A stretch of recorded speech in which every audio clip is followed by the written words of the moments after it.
in democracy, right? I would like to ask you a question.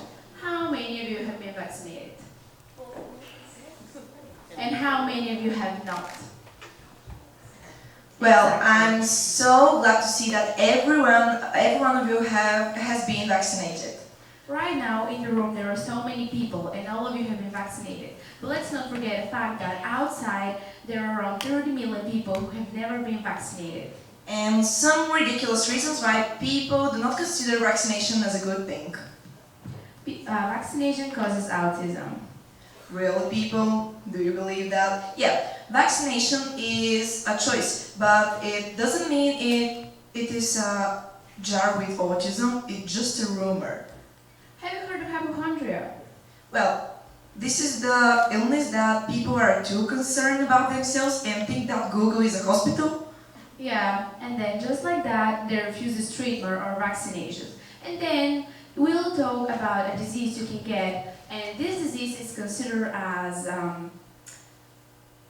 well, it's a highly contagious illness, and it's caused by measles virus. yeah, but people think that it's not here anymore, but if you don't vaccinate, we'll get it. So measles is an airborne disease which spreads easily through coughs and sneeze of uninfected people. Usually, the virus gets in our body to 10 to 12 days, and the virus lasts 7 to 10 days. And the illness includes fever, fever often greater than 40 degrees, cough, runny nose, and inflamed eyes. And you will have like small white spots all along the body.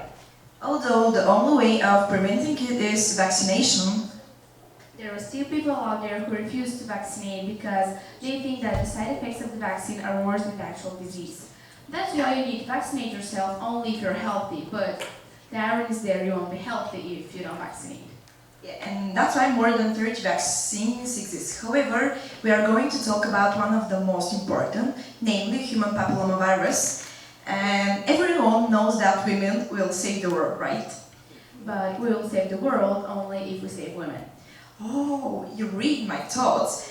But the question is, how exactly we can protect them? Never mind, it was a rhetorical question, I know the answer.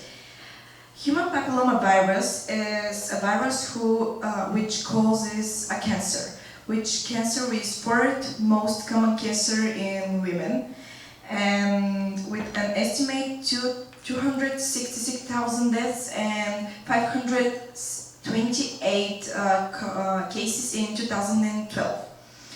Although the most infections with HPV or human papillomavirus cause no symptoms, human papillomavirus causes cancer. And virtually all cancer cases, 99%, are linked to genital infections with HPV, and it is the most common viral infection of the reproductive tract. And we need HPV vaccines so much. Oh, hello. We already have it. It's 21st century. There are even 3 HPV vaccines which are now being marked in many countries throughout the world.